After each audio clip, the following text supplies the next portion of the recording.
Welcome to this lecture on the question of who belongs, uh, the question of membership in society, and how it often is based on identity giving rise to particular conflicts and injustices.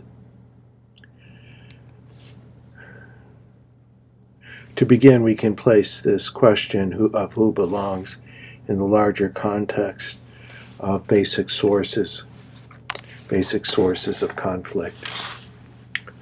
There are at least 5 basic sources of conflict in human society, and these sources revolve around the questions of who belongs, whose truth, who decides, who gets what, and by what means are these pursued. These questions are answered and resolved. How these questions are answered and resolved are often conflictual. They give rise to conflict. And the resolution of these conflicts can be violent and a source of injustice, as we will see. They can also be answered and resolved in such a way that they are just and that the conflict inherent in them is transformed through justice, as we will see. So who belongs is our first question. The basic question, and who belongs is the basic question of membership and standing in society. It's a question of who should be considered an equal citizen and a full participant in the society. And membership and standing in society is often historically and continues to be a source of conflict in many human societies, if not all.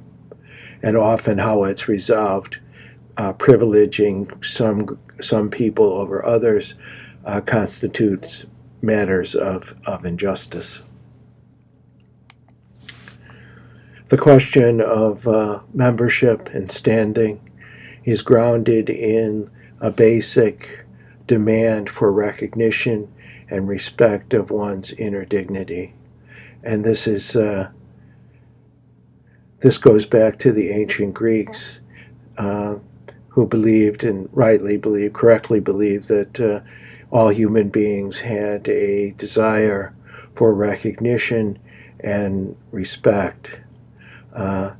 We all have a desire to be recognized for our accomplishments, for us standing outside above the crowd, if you will, recognized as a superior in some sense of achievement. But also we have a desire also to be recognized as equals, to be fundamentally recognized in such a way as to be our dignity to be recognized as having equal value with others. So human recognition is of a complex nature, of being recognized for one's accomplishments, but also a desire to be recognized as an equal. Resentment occurs when one is not recognized, that is, when one is disrespected. This can take a form of being invisible. Ralph Ellison's famous novel of being invisible, African Americans being invisible in American society, not recognized as equals and thereby disrespected. And many others can have feelings of resentment for their dignity not being recognized, their equal dignity not being recognized, as well as their achievements not being recognized. And this results in resentment. And the lack of the recognition of one's particular identity can become a powerful political force. Resentment is often a driver, thereby, of nationalism. In the context of pluralism, the demands for recognition are a natural response to injustice, in particular if one is in a so-called minority, and to be recognized for their separate identities on an equal basis, and also a demand for a right to cultural and ethnic recognition is common under the conditions of pluralism, especially when the society is structured in such a way as to not fully recognize and equally recognize all citizens of that society.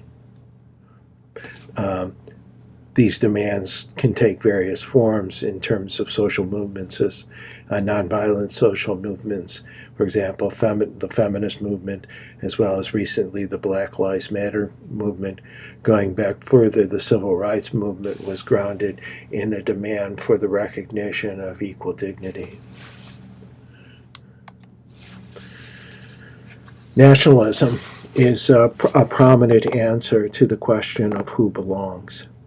And nationalism, broadly defined, is the perspective that asserts that racial, ethnic, or cultural identity defines membership, standing, and citizenship in the society. In other words, nationalism answers the question of who belongs in terms of racial, ethnic, and cultural identity. That is, to belong, fully belong in the society, one needs to be a part of the in-group, whatever that in-group might be, by birth, by genetic inheritance predominantly, or possibly by cultural adoption, to adopt the cultural mores and values and norms of the dominant group would give one a claim to membership in the society.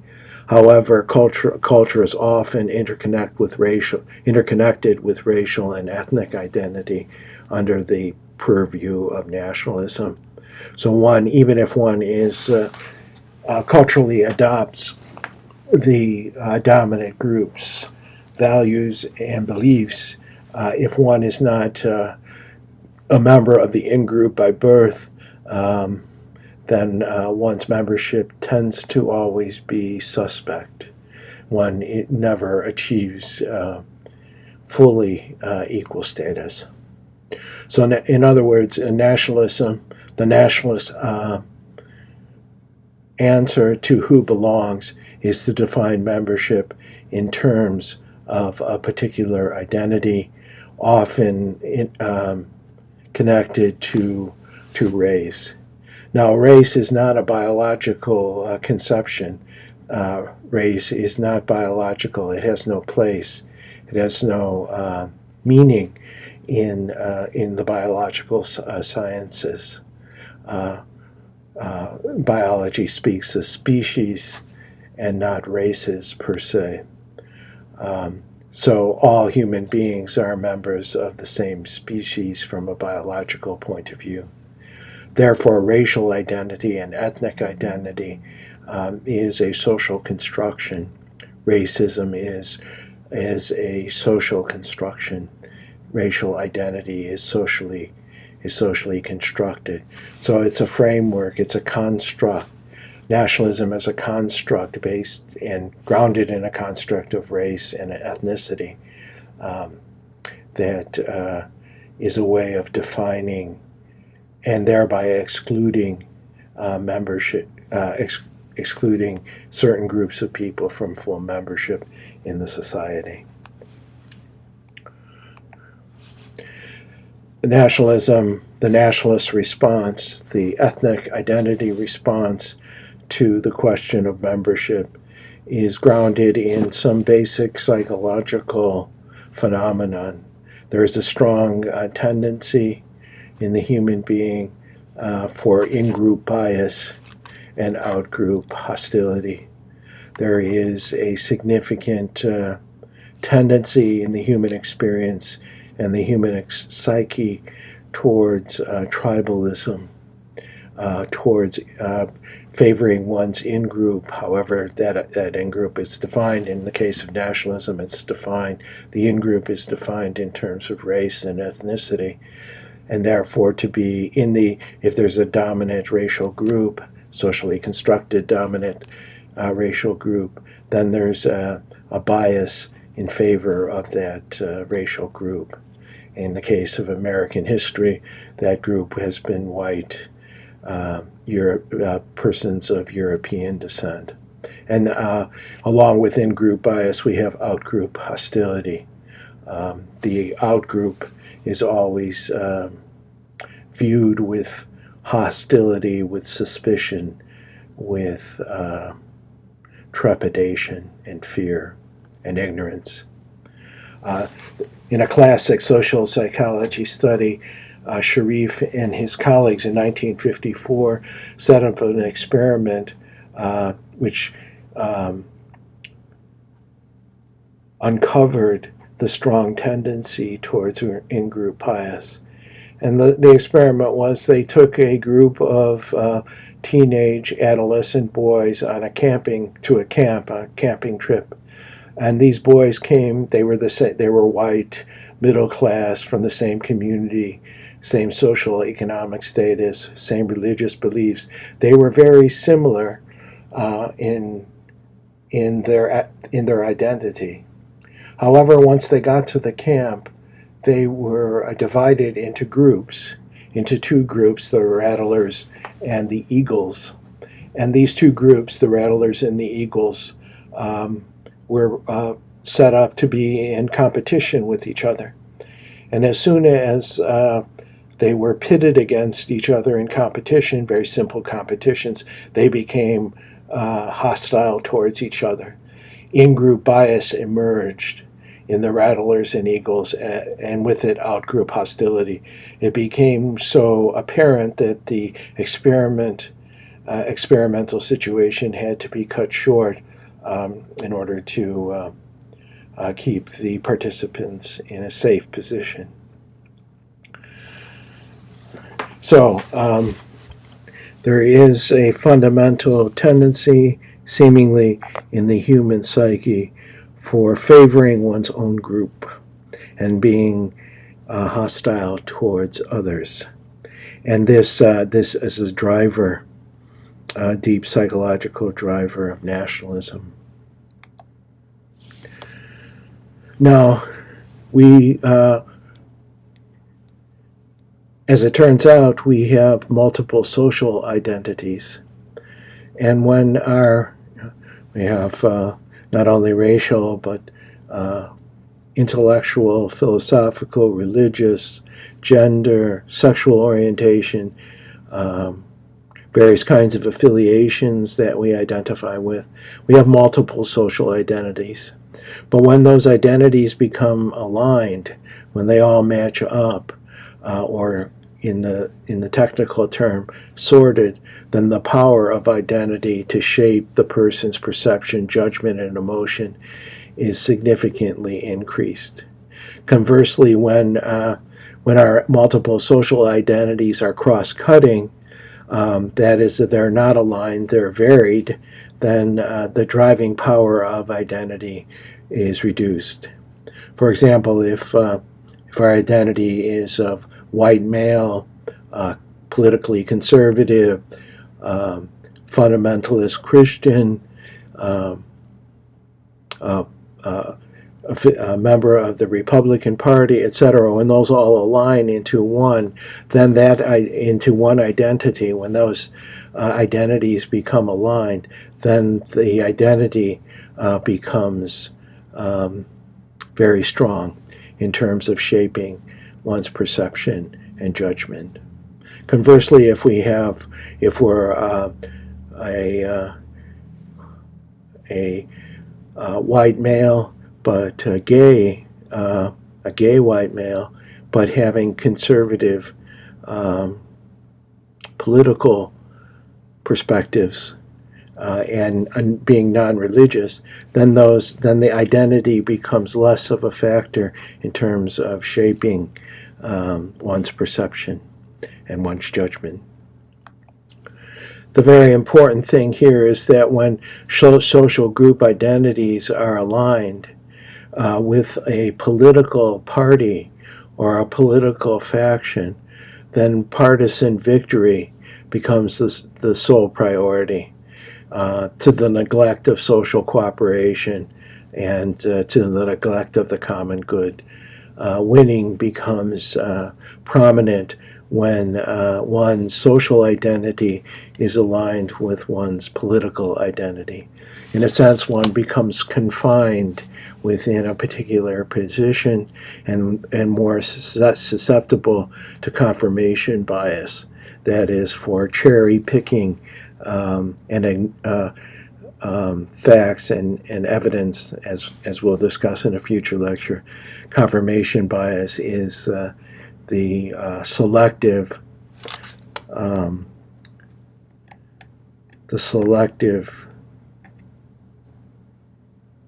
confirmation bias is about selecting only that evidence, only beliefs and evidence that confirms one's own bias.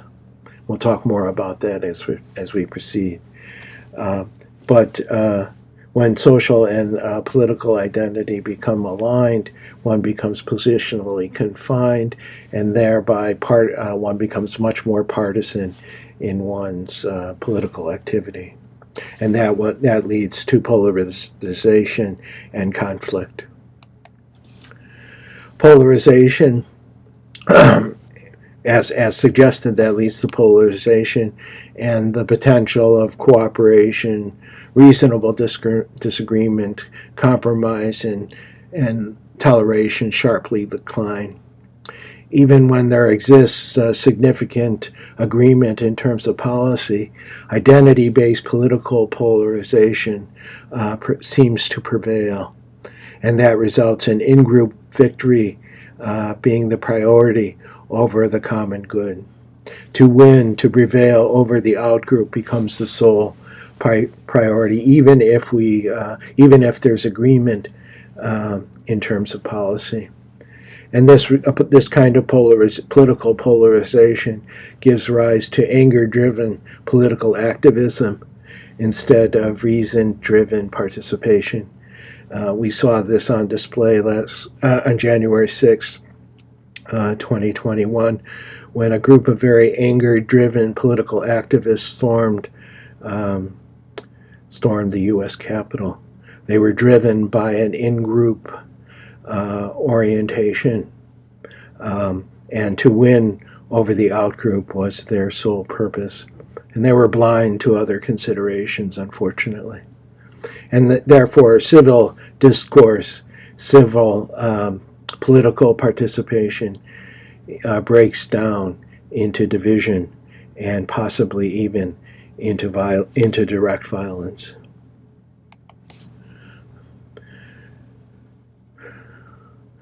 Identity polarization can be weaponized. It can be used as a political strategy. Leaders with authoritarian tendencies often attempt to flame and exacerbate nationalism and flame and exacerbate identity-based polarization. They attempt to encourage it. A prominent example is Carl Schmitt, who was probably the most prominent Nazi philosopher during the Third Reich. And he was a legal and philosophical scholar. And he wrote that the political, as the internal proposition of human collectivities to identify each other as enemies. He suggested that we should view the other, the political opposite, the political opposition, not as the loyal opposition, but as an enemy. And that's how we should proceed politically.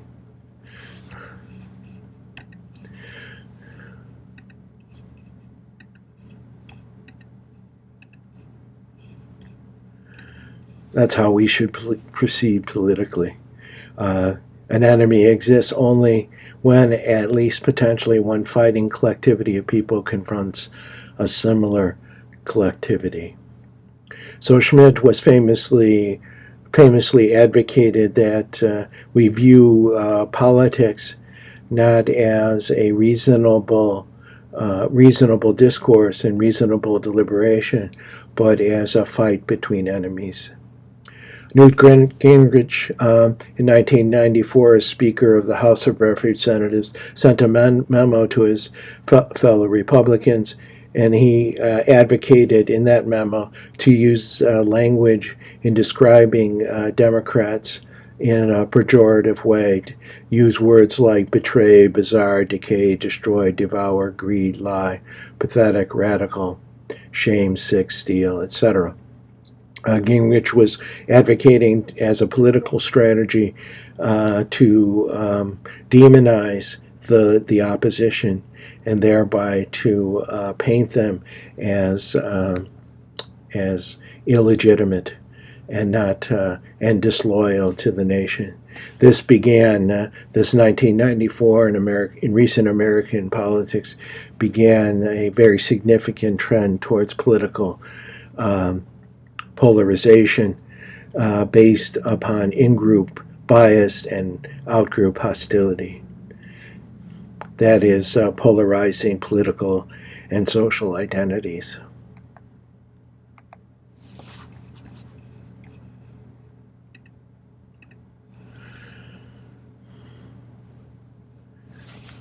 So, to the question of who belongs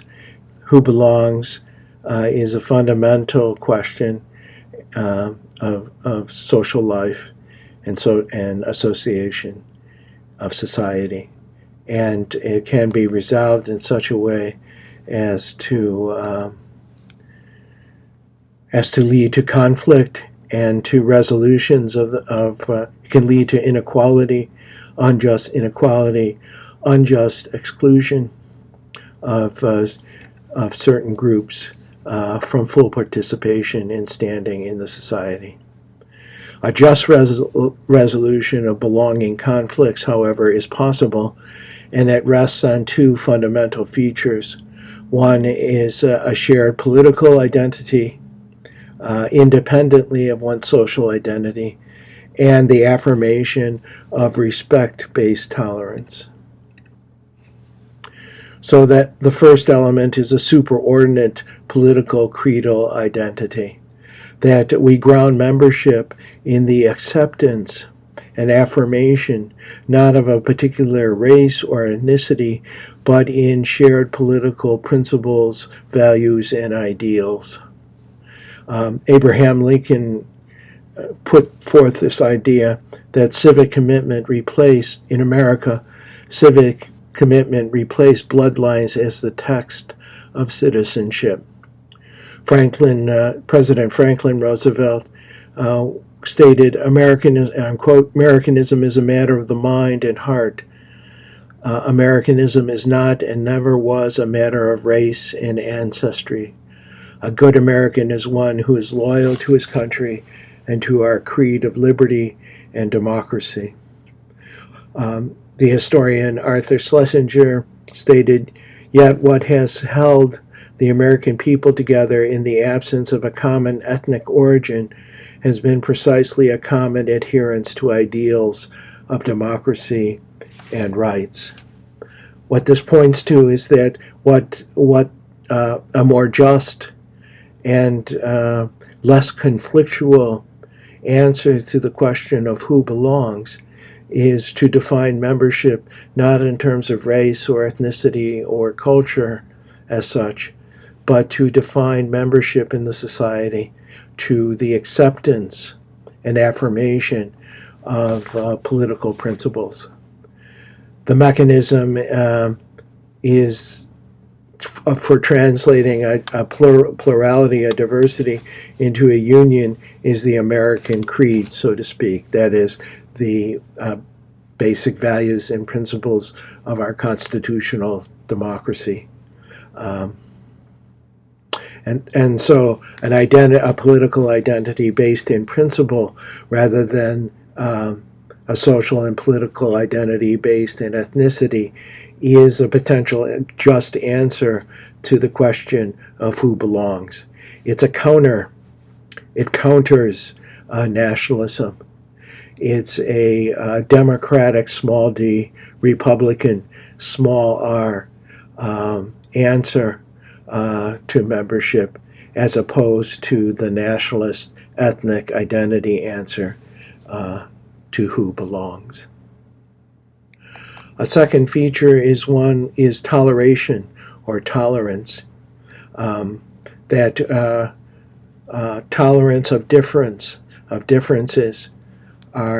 is a basic answer, just answer to the question of who belongs. So we can explore this a little. Toleration has three basic components: objection, acceptance, and rejection. The objection component of toleration is that when we find another's particular beliefs and or practices as unacceptable. So we find something in the other as something to be objected to. But at the same time, there's an element of acceptance in toleration, that we have reasons of acceptance, and those reasons override or trump the objections. And as we'll see here in a minute, in a respect-based conception of toleration, we have reasons of acceptance based upon respect for persons that override objections to particular beliefs or practices that we might hold. So we allow we accept the other's beliefs on the basis, even though we object to them, we accept the person's right to hold them on the basis of respect for persons. Toleration also entails rejection, and rejection, the reasons of rejection mark the limits of toleration. So if we reject a belief or a practice, for example, we would find racism, the belief in racism, for example, a belief in racism to be intolerable. That is, it's not worthy of toleration. It should be rejected. We should not tolerate racism in others, in their beliefs and practices. Racist beliefs and practices are intolerable because they go beyond the limits of what is tolerable. And the limit of what is tolerable, as we'll see here in a minute, the limit is respect for persons. So racism or sexism or homophobia is not to be tolerated because it goes beyond the boundary, the limit of respect. Historically, tolerance and toleration has been, unfortunately, practiced and associated with the permission conception of toleration.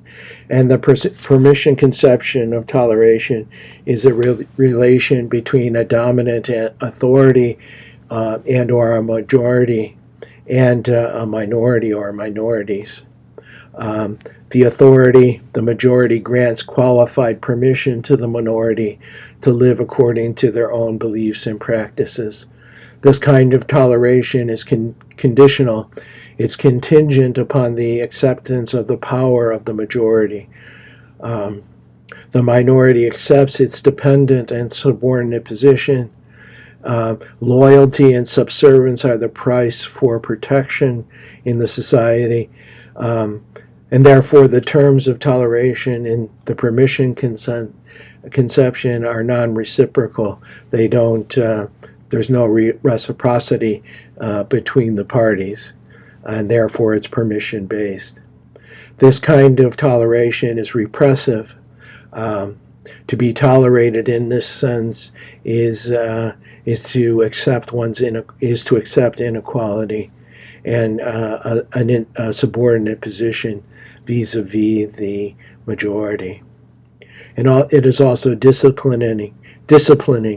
It's a means for the dominant authority to effectively preserve its power over the minority. So toleration, a permission conception of toleration is fundamentally flawed and can be rejected as unfair and unjust. A much more legitimate and valid conception of toleration is the respect conception. And this is based upon a reciprocal horizontal recognition across differences. It's based in respect for persons as moral and political equals, as free and equal citizens, regardless of one's ethnicity, race, or culture. That everyone be respected as a moral and political equal. And this is the ground for mutual toleration, grounded in a shared moral basis of respect for persons, as expressed in the shared political values and principles of the society.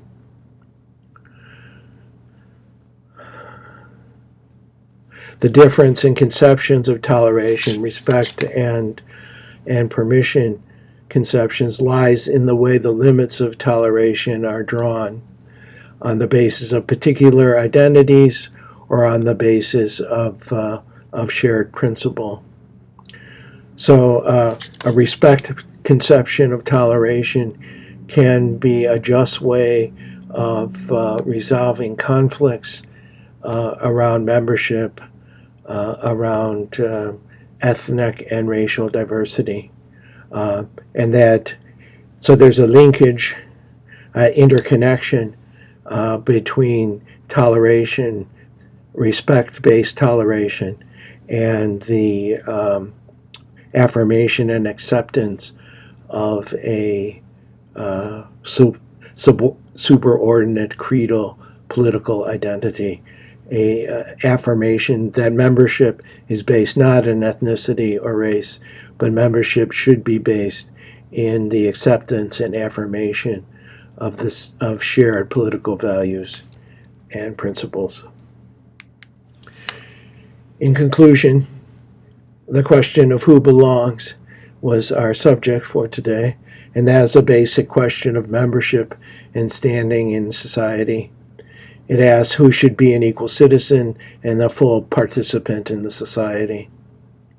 And this is the question of belonging, of membership, is a basic source of conflict and an urgent matter of justice.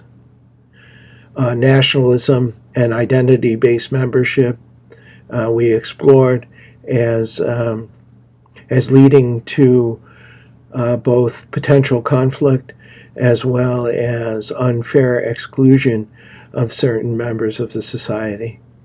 So the nationalist identity-based answer to who belongs is a source of violent conflict and injustice. Counter to nationalism is membership defined by acceptance and affirmation of the shared political values and principles independently of one's identity, social identity, as well as the affirmation of a respect-based toleration, tolerating differences out of respect for persons and shared political values and principles. Thank you.